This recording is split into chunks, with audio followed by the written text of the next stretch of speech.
The world tells us that lions bow to no one, not to drought, not to age, not even to death. But on the scorched edge of the Makaloo plains, one father proved that love can shatter even the oldest laws of nature. Elias, his ribs pressing against his golden fur after 5 sunrises without a kill, did what every instinct screamed against. He didn't defend his territory. He didn't fight for dominance. He walked, slowly, deliberately, toward the machines and the scent of antiseptic, toward humans. Beneath the acacia tree he'd left behind, Noah, a cub who should have been chasing grasshoppers, lay motionless, his left eye transformed into a pale, stretched horror. The abscess had grown so massive it pulled his entire face to one side, a ticking bomb of infection that nature had no answer for. In the wild, there are no second chances for the weak. There is only the long silence before the scavengers arrive. But this father refused the silence. And with that refusal, he built a bridge between 2 worlds, one ruled by Fong, the other by Scalpel. The hunt had been clean and swift, the kind that reminded Elias why he was king of this stretch of savannah. The wildebeest had never seen him coming, never felt anything but the sudden pressure at its throat before the world went dark. Now, as the afternoon sun painted the Makaloo plains in shades of amber and gold, Elias lay in the shade of a baobab tree, his belly full for the first time in 3 days. Nearby, Noah tumbled through the tall grass, pouncing on shadows and wrestling with wind-blown leaves. At 4 months old, the cub was all oversized paws and boundless curiosity, his tawny fur still soft with youth.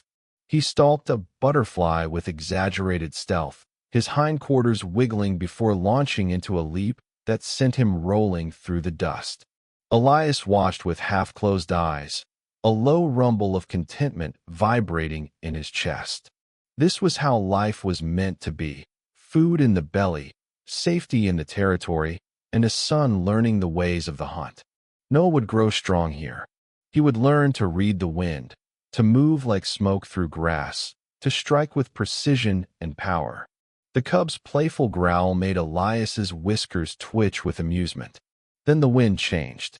It came suddenly, as it often did on the plains, a gust that bent the grasses flat and sent dust spiraling into the air. Elias lifted his head, squinting against the sudden assault of particles. The storm was small, local, nothing more than a devil's dance of heat and pressure. It would pass in moments. Noah, caught mid-pounce, shook his head violently as sand stung his face. He pawed at his muzzle, sneezing, then blinked rapidly. One eye watered more than the other.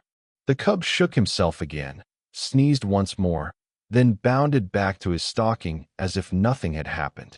Elias settled back down, watching the dust devils fade into the distance. He didn't know, couldn't know, that in that single moment, everything had changed.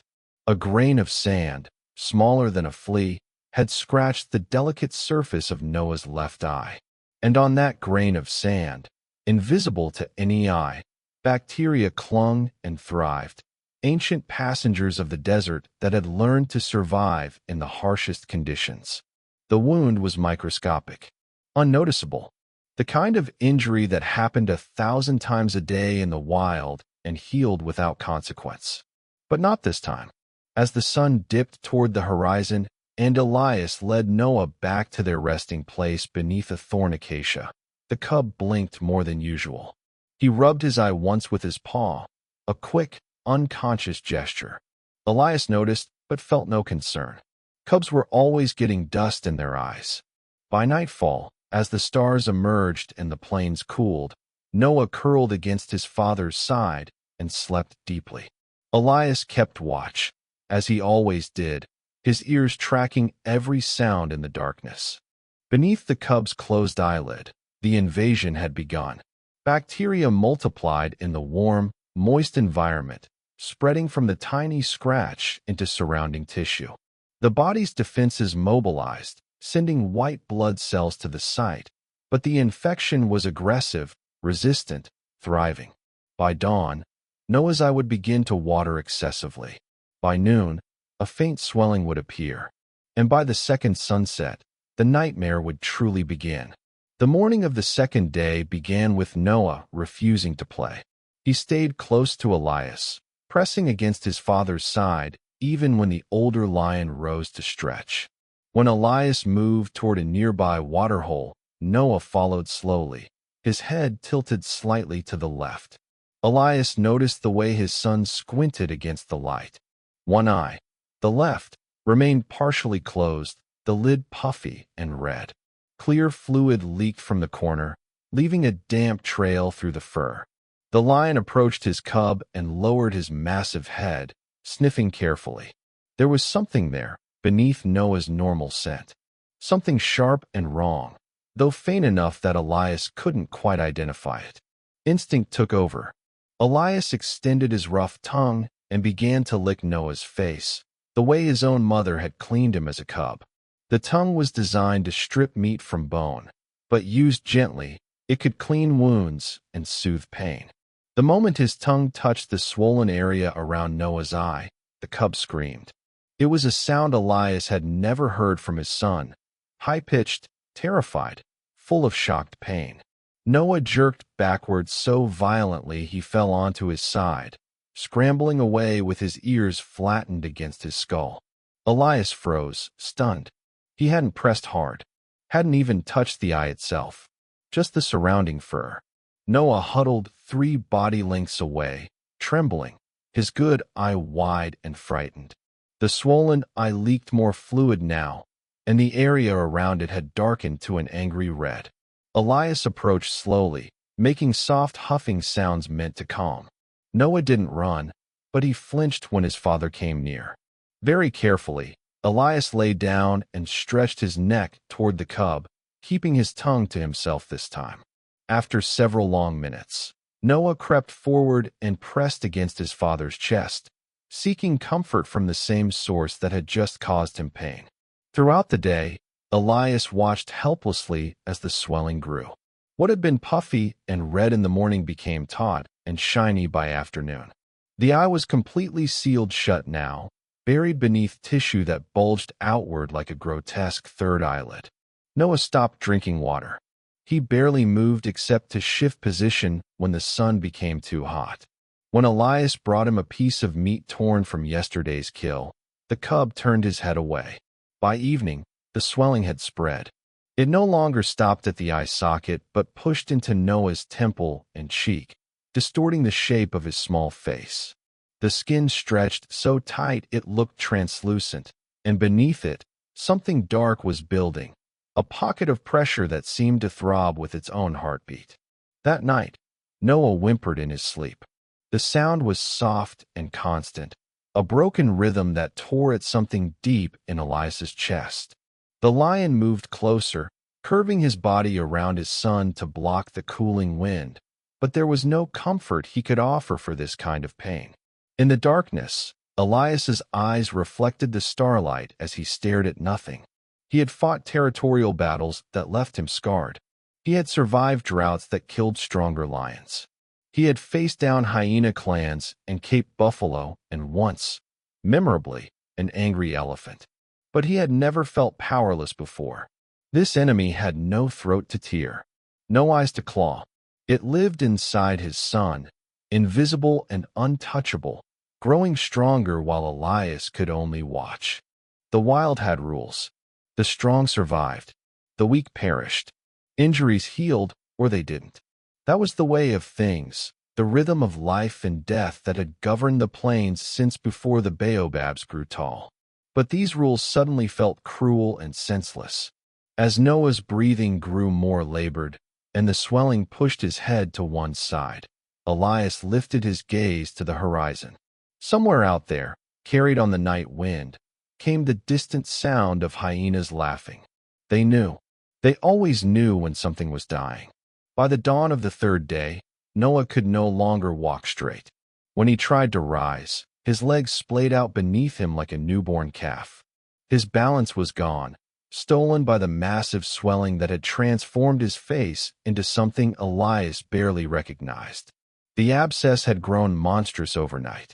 The entire left side of Noah's face bulged outward, stretching the skin until it shone like wet leather.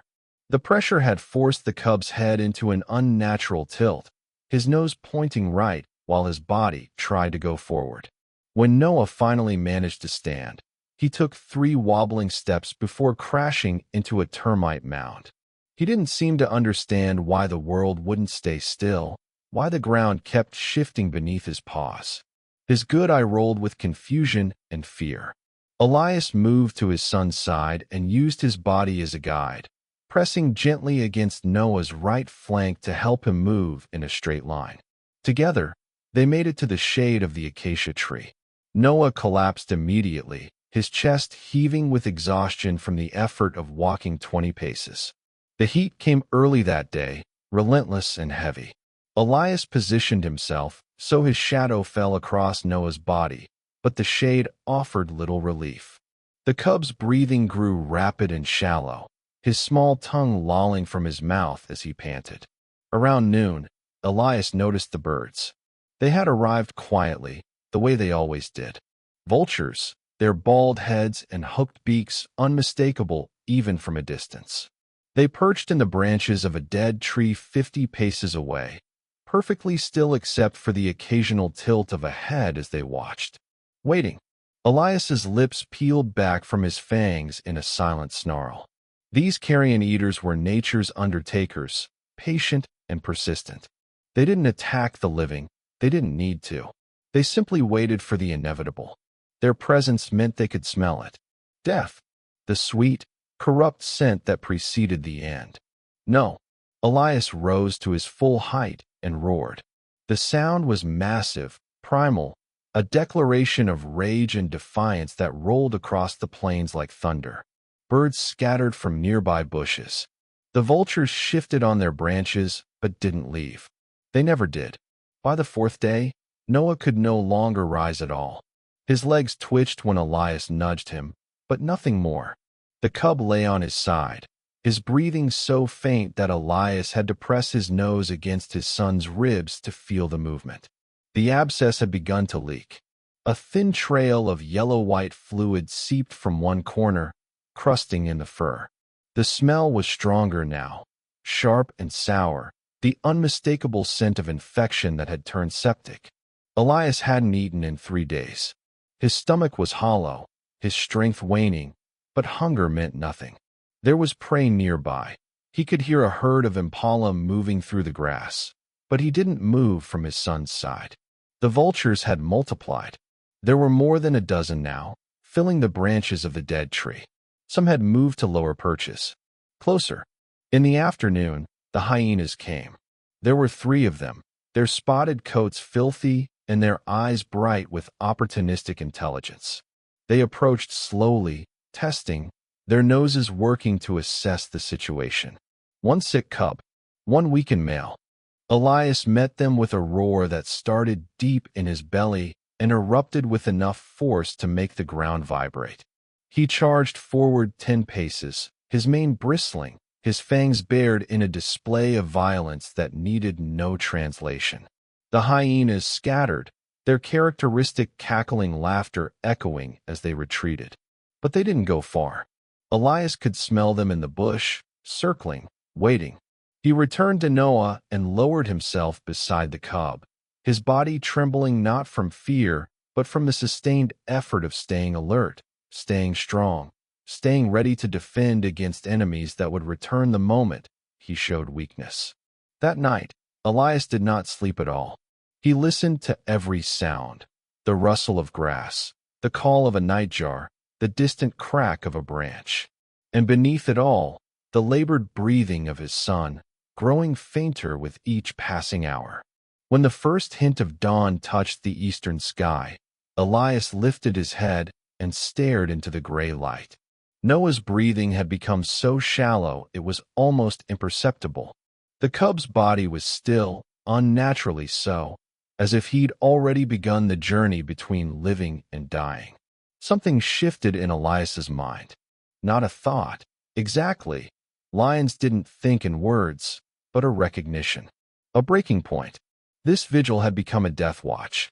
And somewhere in the deep place where instinct met emotion, where survival met love, Elias understood that watching was no longer enough. The memory came to Elias in fragments, triggered by desperation. Years ago, how many he couldn't count, he had been younger, stronger, and far more reckless. A territorial dispute with a coalition of males had gone badly. Elias had won, but not without cost. A deep gash in his left front paw had left him limping, unable to hunt properly. The wound had become infected. Not like Noah's, nothing like Noah's, but enough that each step sent fire up his leg. Enough that he'd begun to stumble like prey. He'd been resting in tall grass when the sound came. The unnatural growl of an engine, getting closer. Elias had tried to run, but his injured leg betrayed him. The machine had stopped. Humans emerged, small, weak-looking creatures that somehow dominated the plains with tools and thundersticks. A sharp sting in his hindquarter. Darkness. When Elias had awakened, he was somewhere else. Somewhere that smelled of chemicals so strong they burned his nose. His leg had been cleaned and wrapped in something white. The pain was less. There had been voices, soft and rhythmic. Hands that touched him but didn't hurt. The strange, pungent smell of antiseptic and rubber. He'd been released 2 days later. The wound had healed cleanly. No infection. No death.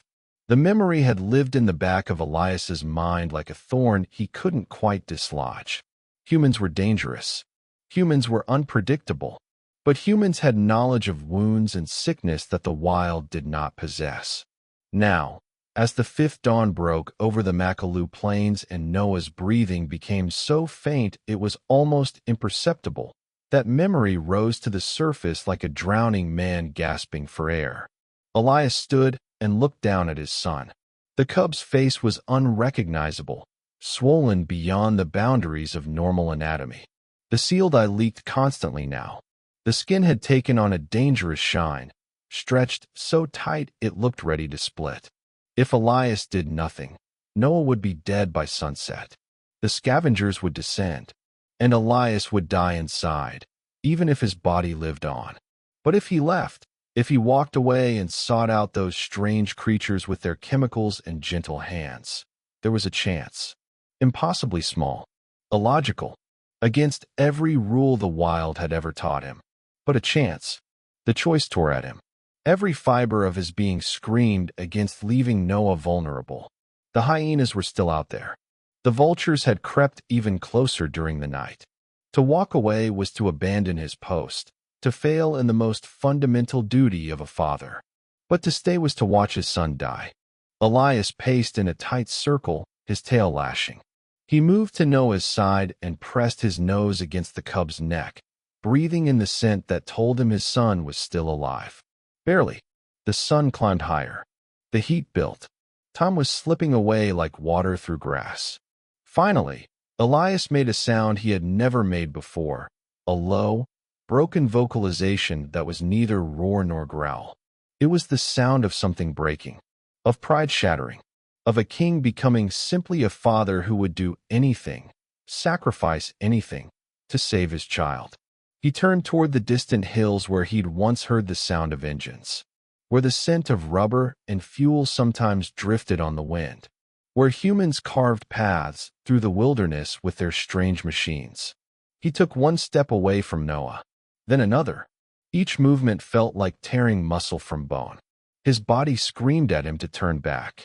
His instincts roared that this was madness, that lions didn't seek out humans, that he was abandoning his son to predators.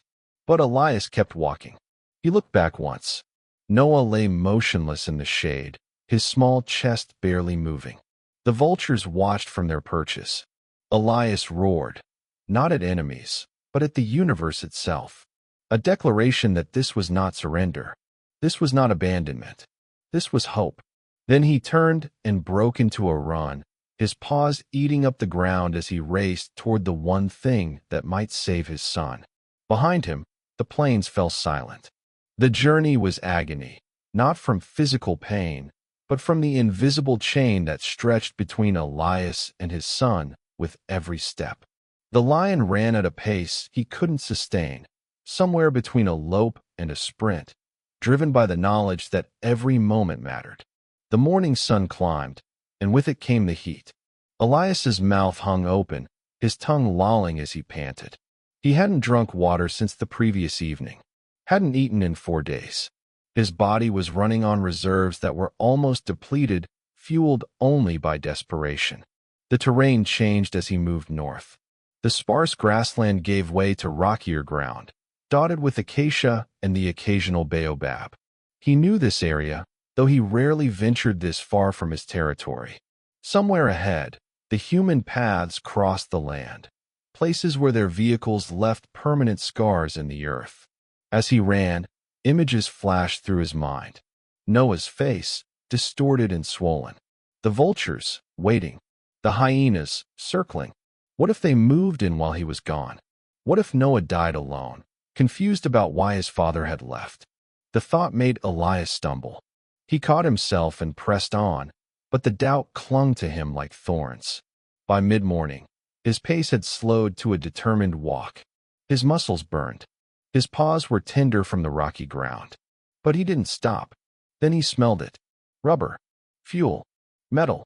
The unmistakable scent of human machines, carried on the wind from somewhere ahead. Elias's pace quickened despite his exhaustion. He crested a low ridge and stopped, his chest heaving. Below, perhaps a kilometer distant, 2 vehicles crawled along a dirt road. One was white, the other tan, both moving slowly enough that Elias could see the shapes of humans inside. Every instinct told him to turn away, to hide. Humans were unpredictable. They carried thunder sticks that could kill from a distance. They were small but dangerous in ways lions couldn't be. But Noah was dying. Elias descended the ridge, moving deliberately now. He didn't stalk or hide in the grass. He walked openly, his gait steady and purposeful, making himself visible. The vehicles continued their slow progression, unaware of the lion approaching from the side. Elias angled his path to intercept them, his mind working through something that wasn't quite a plan, but more like instinct groping toward a goal it had never pursued before. When he was close enough to see the dust rising from the tires, Elias stopped in the middle of the open ground. He stood tall, his mane lifting in the breeze, and waited. It took several seconds before the vehicles began to slow. Through the windows, he could see movement, humans pointing, reaching for devices. The vehicles stopped completely, engines still running. Doors opened. Humans emerged, 3 of them, dressed in various shades of green and tan. They held devices up to their faces. Cameras, though Elias didn't know the word. One human, a female with braided hair, said something to the others. Her voice carried on the wind, but the sounds meant nothing to Elias. He watched them watch him. Then, deliberately, he turned and walked 10 paces in the direction he'd come from. He stopped, looked back over his shoulder. The humans didn't move. Elias repeated the motion. Walk. Stop. Turn. Look. The female human said something else. Her tone changed, sharper, more alert. She lowered her camera and took a step forward. One of the others tried to hold her back, but she shook off the hand. Elias walked again. Stopped. Turned. Made a sound that was neither roar nor growl, but something in between. A vocalization he hoped conveyed urgency. The female human said something that sounded like a decision. She gestured to the others. They began to follow, slowly, maintaining distance. Relief flooded through Elias so powerfully his legs almost buckled. They understood. Or if they didn't understand, they were at least following. It was enough. He continued his pattern.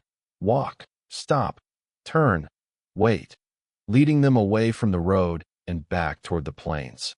The journey that had taken him hours at a run would take much longer at this pace, with humans on foot. But they were coming. Behind him, the female human spoke into a small device pressed to her mouth. Her words were clipped and urgent, though Elias couldn't know she was saying, "Mobile clinic. We need you to meet us. Coordinates to follow." Possible medical emergency involving a cub. As the sun climbed toward its peak and the heat became crushing, Elias led the strange procession across the savannah. A lion walking ahead, 3 humans following behind, and somewhere in the distance, beneath an acacia tree, a cub who had perhaps an hour left to live. Sarah Coleman had worked in wildlife conservation for 32 years. She'd tranquilized charging elephants, treated gunshot wounds on rhinos, and once spent 4 hours extracting a leopard from a poacher's snare. She'd seen animals do remarkable things, driven by instinct, intelligence, and sometimes something that looked uncomfortably close to emotion.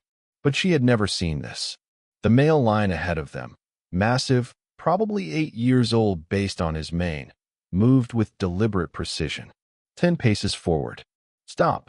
Turn his head to confirm they were following. Wait 3 seconds. Continue. It wasn't random. It wasn't coincidence. It was communication. He's leading us somewhere, Michael Reyes said beside her, his voice hushed with awe. The young veterinary assistant had been skeptical when they'd first set out, convinced they were following a lion that was simply moving through his territory. But after 30 minutes of the same pattern, the doubt had vanished from his face. The third member of their group, James, a ranger who'd grown up in the shadow of these plains, walked several paces behind. His hand rested on the tranquilizer rifle at his side, but his expression was one of wonder rather than wariness. Something's wrong, James said quietly. Lions don't do this. They don't approach vehicles. They don't lead humans anywhere. Something has to be very wrong. Sarah agreed. The lion's behavior was unprecedented, but more than that, she could see the signs of distress in his gait, the slight tremble in his hindquarters, the way his ribs showed beneath his golden coat, the dried blood on his paws from walking on rocky ground. This lion was exhausted, possibly starving, and yet he pushed forward with single-minded determination. Radio the clinic again, Sarah told Michael. Tell them to prepare for emergency intervention. Whatever this is, we're going to need full support. As Michael spoke into the radio, Sarah studied the lion. He'd stopped again and was looking back at them with eyes that seemed almost human in their intensity. There was something in that gaze, not aggression, not fear. Something else. Pleading. Sarah, Michael's voice pulled her attention. They're asking what kind of intervention. What should I tell them? Everything, Sarah said.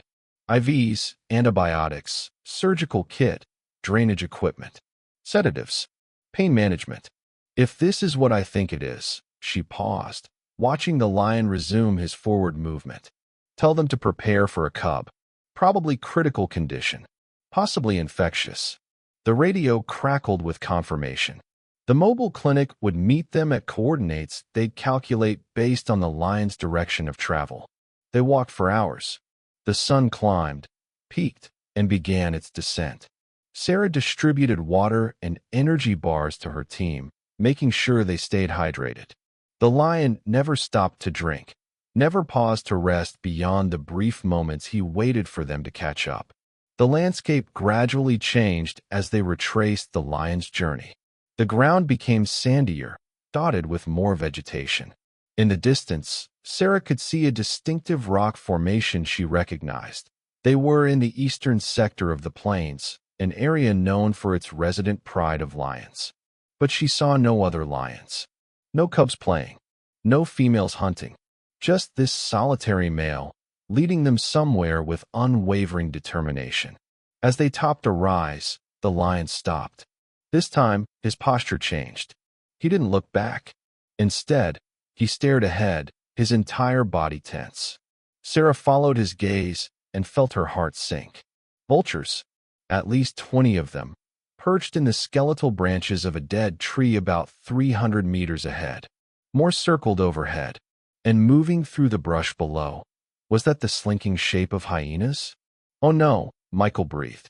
The lion released a sound Sarah had never heard before, a roar that started deep and raw but cracked halfway through, becoming something that sounded almost like a sob. Then he surged forward, breaking into a run. Move! Sarah broke into a run herself, her medical training overriding her caution. James and Michael followed, all three humans running behind a wild lion toward whatever tragedy waited beneath those circling birds. As they drew closer, Sarah saw it. A thorn acacia tree, its branches spreading shade over a small patch of ground. And beneath it, a shape that was too small, too still. The lion reached the tree first and positioned himself between the approaching humans and whatever lay in the shade. But he didn't attack, didn't charge. He simply stood there, his sides heaving, and stepped aside. Sarah slowed as she approached, her hands raised in a gesture of peace. She could see it now, a cub lying on its side. And even from 10 paces away, she could see the grotesque swelling that had transformed half its face. Sweet merciful. She dropped to her knees beside the cub, her training kicking in immediately. Michael. Kit. Now, the cub's breathing was barely perceptible. The abscess was massive, easily the size of a small melon, the skin stretched so tight it was nearly transparent. Yellow discharge crusted around what should have been an eye, but was now just a swollen mass of infected tissue. Behind her, the male lion made a sound, low, questioning. Sarah looked up at him. Their eyes met, and in that moment, she understood everything. The journey, the urgency, the desperate, impossible choice this father had made. It's okay, she said softly, knowing he couldn't understand the words, but hoping the tone would carry meaning. We're here to help. The human female's hands moved over Noah with quick, practiced efficiency. Elias stood 10 paces away, every muscle coiled like a spring, watching with an intensity that made his vision narrow to a single point, his son. The humans worked with urgent coordination that reminded Elias of a pride taking down large prey. The male with darker skin, Michael, unpacked a large container and began laying out strange implements. Shiny metal objects, plastic pouches filled with clear liquid, bundles of white cloth. The female, Sarah, placed her fingers against Noah's chest and stayed very still for several heartbeats. She said something in their incomprehensible language, her tone grave. Michael responded, his hands moving faster. The third human, the one called James, stood between Elias and the others, not threatening, but clearly ready to intervene if the lion made any aggressive moves. He spoke quietly into a device at his shoulder. Sarah's hands found the abscess, and even from where Elias stood, he could see her expression change. She hissed through her teeth and looked at Michael. It's worse than I thought. The pressure is extreme. We need to relieve this immediately, or... She stopped herself, but Elias heard the change in her voice. The edge of urgency that meant time was running out. Michael was already preparing something. A thin, needle-like object attached to a clear tube. Sarah cleaned the area around Noah's eye with something that smelled sharp and chemical. Disinfectant, though Elias didn't know the word. Noah twitched slightly at the touch. The first movement he'd made in hours. Elias took an involuntary step forward. James shifted position, raising one hand in a stopping gesture, but not reaching for his weapon. Easy, James said, his voice low and steady. They're helping. Just easy. Elias understood the tone, if not the words. He forced himself to stop, to stay still, though everything in him screamed to push these strangers away from his vulnerable son. Sarah was talking, a steady stream of words directed at Michael and at Noah, her tone soothing despite the speed of her movements. She held something small, a syringe, and carefully injected it near the swollen area. Local anesthetic. Minutes passed. Elias counted them in heartbeats. His own pulse thundered in his ears. Then Sarah picked up a different tool. This one was slim and sharp, glinting in the late afternoon sun. A scalpel. Elias's claws extended involuntarily, digging into the packed earth. Steady, friend, James murmured. She knows what she's doing. Sarah positioned the blade at a specific point on the abscess, where the skin was thinnest. She looked at Michael.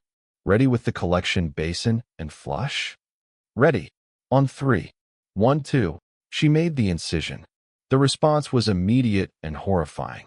A stream of thick, cloudy fluid burst from the wound, releasing pressure that had been building for days. The smell was overwhelming, sweet, rotten, nauseating. Michael positioned a metal bowl to catch the drainage while Sarah carefully widened the incision to allow full decompression. Noah's small body jerked. A weak sound escaped his mouth, the first vocalization Elias had heard from his son in over a day. Elias lunged forward before he could stop himself.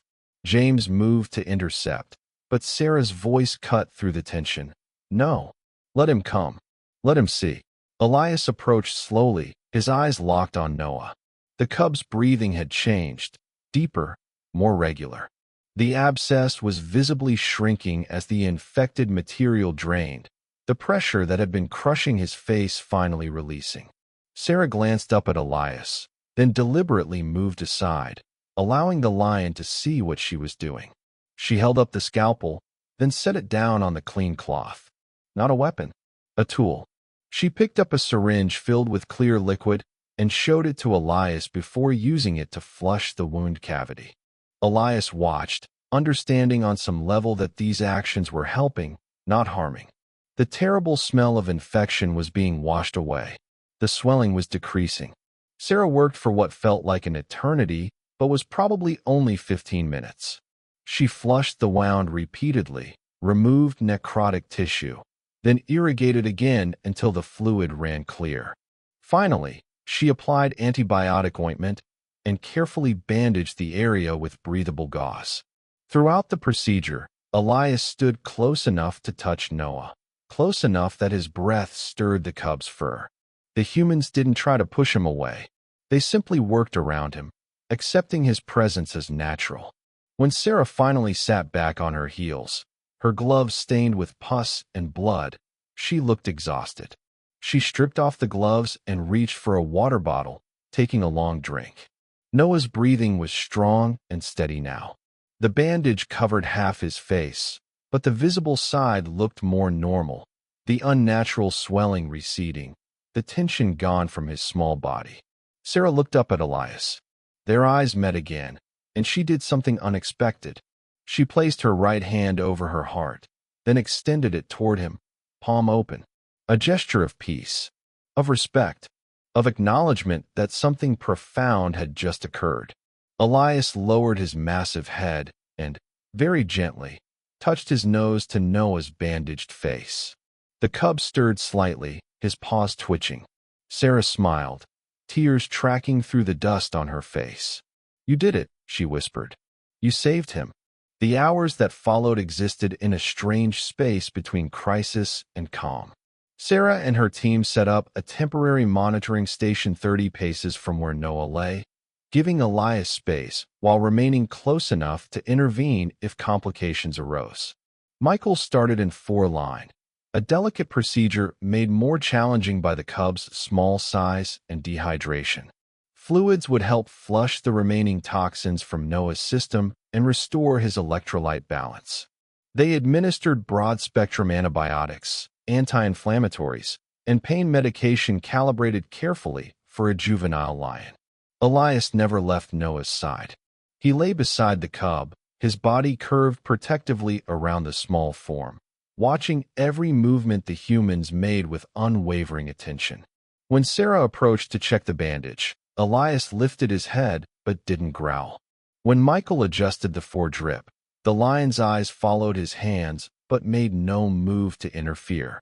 It was trust by necessity, forged in desperation, but it was trust nonetheless.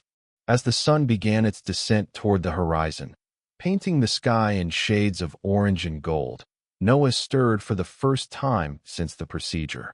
His unbandaged eye fluttered open, cloudy at first, then gradually focusing. The pupil contracted in the light, a sign of neurological function that made Sarah exhale with relief. "There you are," she murmured, keeping her distance but watching closely. "Welcome back, little one." Noah's eye found his father first. The cub made a small sound, barely a mewl, but stronger than anything he'd managed in days. Elias immediately lowered his head, touching his nose to Noah's cheek, scenting him, reassuring himself that his son was truly present again. The cub's paw lifted weakly and batted at Elias's mane. The gesture was so normal, so quintessentially cub-like, that Sarah felt tears prick her eyes again. Michael came to stand beside her, his medical kit in hand. Vitals are improving. Temperature's coming down. The immediate crisis is past, but we'll need to monitor for secondary infection and check that we got all the necrotic tissue. Can we do that without sedating him again? Sarah asked, watching the father-son reunion. Depends on whether Dad will allow it. As if understanding the question, Elias looked up at them. His gaze was still wary, still protective, but something in it had shifted. The raw desperation was gone, replaced by a different kind of vigilance, the kind that watched for danger but didn't expect it from every quarter. Sarah made a decision. She picked up her medical kit and approached slowly, speaking in soft, continuous tones. I need to check him, friend. Just a quick examination. I promise we're not going to hurt him. Elias's ears swiveled forward, tracking her voice. His body tensed as she knelt beside Noah, but he didn't move. Sarah's hands were gentle as she checked the bandage. Clean, no sign of bleeding through, and then palpated Noah's abdomen, checking for organ function. The cub squirmed weakly but didn't cry out. His temperature was still elevated but coming down. Lymph nodes were swollen, but not dangerously so. You're doing so well, Sarah told the cub, her hands never stopping their careful assessment. She looked at Elias. And so are you. I know this goes against everything in you, but you're doing exactly the right thing. She finished her examination and sat back. He's stable. The next 48 hours will be critical, but I think he's going to make it. The mobile clinic arrived just before sunset. A larger vehicle equipped with more sophisticated monitoring equipment, additional medications, and supplies for extended field care.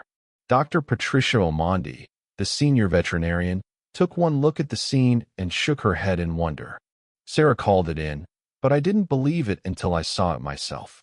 A wild male allowing human intervention on his cub. Patricia knelt to examine Noah, her movements slow and deliberate, clearly aware of the lion watching her every motion. This is remarkable. The abscess was substantial, orbital and periorbital involvement. Another few hours and the infection could have reached the brain. It was close, Sarah agreed. Too close. Patricia cleaned and redressed the wound with fresh supplies, then set up a night monitoring schedule. We'll take shifts. Someone needs to be here to change the 4-bag and administer the next round of antibiotics at midnight. After that, every 6 hours. I'll take first watch, Sarah volunteered immediately. As darkness fell and the team set up a small camp with battery-powered lights positioned to illuminate Noah without shining directly in his eyes, something extraordinary became clear. Elias wasn't going to leave. And more than that, he was going to allow the humans to stay. James built a small fire at the humans' camp, far enough from the lions to respect their space, but close enough for warmth and light. The team ate a quiet dinner of field rations, speaking in hushed voices and watching the scene beneath the acacia tree. Elias had settled into a sphinx-like position, his body curved around Noah. The cub slept deeply, the medication providing the first real rest he'd had since the infection began. The 4-line ran from his tiny leg to the bag suspended from a lower branch of the acacia. A surreal sight, the marriage of wild and medical technology.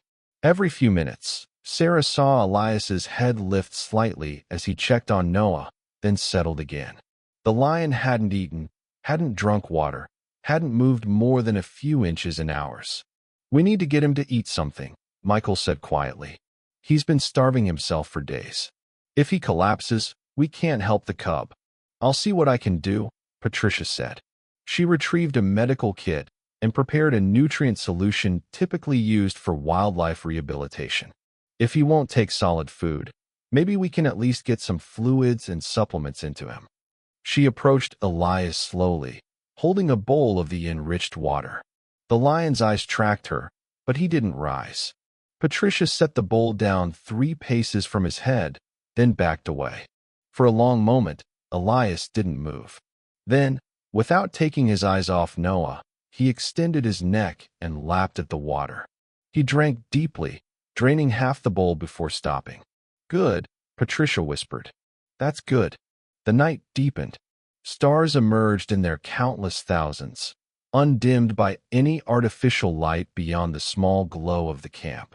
The sounds of the savannah arose around them, the distant call of a hyena, the rustle of nocturnal creatures, the soft hoot of an owl. Sarah took first watch as promised, sitting cross-legged near Noah with a medical monitoring kit and a flashlight. Every hour, she checked his vitals without touching him, using a thermal scanner to assess temperature and watching his breathing rate. Elias watched her watch his son. The dynamic was delicate, strange, unprecedented. But it held. Around midnight, Sarah changed the forebag as planned. She moved slowly, telegraphing every motion, speaking in a continuous soft murmur. "Just changing your fluids, Noah. You're doing so well. Your dad is right here. Everyone is safe." Elias's eyes never closed.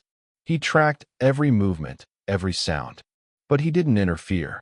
When Sarah finished and returned to her monitoring position, she realized something profound. This lion understood.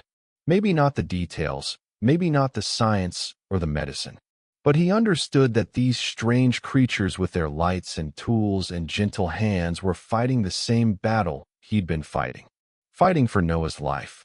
"You're an incredible father," Sarah said quietly, not expecting understanding, but needing to say it anyway. "What you did, leaving him to find us, that took more courage than anything I've ever seen." Elias's ear flicked in her direction at the sound of her voice. In the darkness, his eyes reflected the lamplight like twin amber moons. The night passed in shifts. Michael took over at 3 in the morning, then James at 6. By the time the eastern sky began to lighten, Noah had been stable for 12 hours. The crisis point had passed. Dawn came gently on the 6th day, as if the world itself was holding its breath. The sky transformed from black to deep purple to soft pink, painting the savannah in colors that spoke of new beginnings. Sarah woke from a brief sleep in the back of the mobile clinic to find Patricia already up, preparing the morning medication. "How is he?" Sarah asked, her voice rough with exhaustion. "See for yourself." Sarah emerged from the vehicle and stopped, her heart lifting. Beneath the acacia tree, Noah was sitting up. Not standing, not yet, but upright, his head lifted, his unbandaged eye bright and alert. The bandage on the left side of his face was clean, no signs of seepage or fresh bleeding. And beside him, Elias finally slept. The great lion was stretched on his side, his breathing deep and even, one massive paw extended to touch Noah's back leg. After 6 days of relentless vigilance, his body had finally surrendered to exhaustion. "They've been like that for about an hour," Patricia said softly. "The cub woke at dawn, drank some water we left in a bowl, and has been watching the sunrise. Dad fell asleep about 20 minutes ago. First time he's truly slept since we arrived." Sarah approached slowly, not wanting to disturb the peace of the moment. Noah's eye tracked her movement. The cub didn't seem afraid, just curious, watching this strange creature who smelled of medicine and kindness. "Hello, little warrior," Sarah whispered. "Look at you, sitting up and everything." She knelt 5 paces away and performed her visual assessment. The swelling around the bandage had reduced dramatically. Noah's face, while still marked by trauma, no longer looked grotesquely distorted. The visible eye was clear, responsive to light, tracking movement properly. Michael joined them, moving with the silent care of someone who understood they were witnessing something sacred. He set up the portable monitoring equipment and took readings without disturbing the lions. "Temperature normal," he reported quietly. "Respiration normal. Heart rate elevated, but within acceptable range for a cub. This is..." He paused, searching for words. "This is remarkable. 24 hours ago, I would have given him less than 50-50 odds." His father didn't accept those odds, Sarah said. They changed the 4-bag for what would be the last time. Noah was rehydrating naturally now, and solid food would be reintroduced gradually. Patricia prepared a mixture of meat broth and supplements, placing it in a shallow bowl near the cub. Noah's nostrils flared at the scent.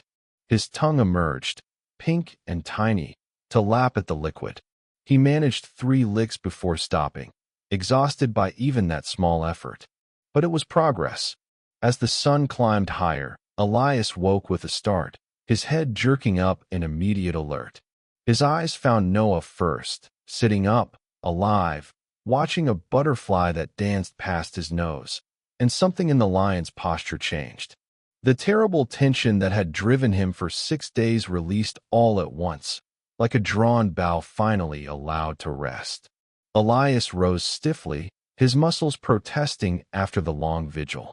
He moved to Noah and thoroughly scented the cub, nose working from head to tail, reassuring himself that his son was truly recovering. Noah leaned into the touch, purring, a sound so normal, so healthy, that Sarah felt tears spring to her eyes for the 3rd time since this journey began. The father-son reunion was gentle and profound. Elias groomed Noah carefully, his rough tongue avoiding the bandaged area, but cleaning the rest of the cub's fur with methodical thoroughness. Noah batted weakly at his father's mane, playing despite his weakness. "We need to discuss next steps," Patricia said, pulling Sarah aside. "The cub needs continued care, bandage changes, antibiotics for at least 10 more days, monitoring for secondary infection. But we can't exactly set up permanent camp here. And we can't relocate them," Sarah added. "Not after this. Elias chose this place, let us hear. This is his territory, his safe space." They discussed options in low voices. A remote monitoring system with cameras, daily visits by ranger patrols, teaching Elias to accept human presence for medical checks. James had been quiet through most of the ordeal, but now he spoke up. "I can come by twice daily, morning and evening checks. I know this territory well, and after what we've seen." He gestured toward Elias, who was now lying beside Noah again, allowing the cub to use his massive paw as a pillow. "I don't think he'll object. He understands what we're doing." It was decided. They would leave supplies, fresh water, supplemental food, a medical kit sealed in waterproof containers. James would check on the lions twice a day for the next 2 weeks. After that, they'd reassess based on Noah's recovery. As the team began packing up the mobile clinic, Sarah prepared the final bandage change she'd perform on site. She approached Elias and Noah with the medical kit, moving with the slow deliberation that had become their language. "Last time for me," she told them. "After this, James will take over. But I needed to see you through the worst of it." Elias watched as Sarah knelt beside Noah. The cub sat quietly, as if understanding that the bandage change was necessary. Sarah removed the soiled dressing carefully, revealing the wound beneath. What she saw made her exhale with relief. The incision was healing cleanly. No signs of infection, no redness, no heat, no discharge. The tissue was pink and healthy, beginning the slow process of repair. The eye socket itself was still swollen, and Noah would likely never see from that eye again, but he would live. He would grow. He would run and play and one day become the king his father had fought so hard to save. Sarah cleaned the wound with saline, applied fresh antibiotic ointment, and secured a new bandage. Throughout the process, Elias's head rested on his paws just inches away, his breathing steady, his trust holding. When Sarah finished, she did something she'd been wanting to do since this began. Very slowly, telegraphing every movement, she extended her hand toward Elias. Not to touch, she wasn't that foolish, but as an offering, a gesture of respect and partnership. Elias looked at the hand. Then, in a moment that would stay with Sarah for the rest of her life, the great lion extended his neck and touched his nose to her fingertips. Just once, just for a heartbeat. But the meaning was unmistakable. Acknowledgement, gratitude, trust. Sarah withdrew her hand slowly, her heart pounding. "Thank you," she whispered, "for trusting us, for showing us that love speaks every language." The team departed an hour later, leaving behind supplies and instructions for James. As the vehicles pulled away, Sarah looked back through the rear window. Beneath the acacia tree, backlit by the morning sun, a father and son rested together. The cub's small paw batted at his father's mane. The father's tail swished lazily, swatting at flies. Normal. Healthy. Alive. Did that really just happen? Michael asked from the driver's seat, his voice filled with wonder. "It did," Sarah said. "We just witnessed a lion deliberately seek human help, lead us across miles of savannah, and allow medical intervention on his cub. It defies everything we think we know about wild animal behavior." "It wasn't behavior," Patricia said from the back seat. "It was fatherhood, and that transcends species." Please like, comment, and subscribe for more stories like this.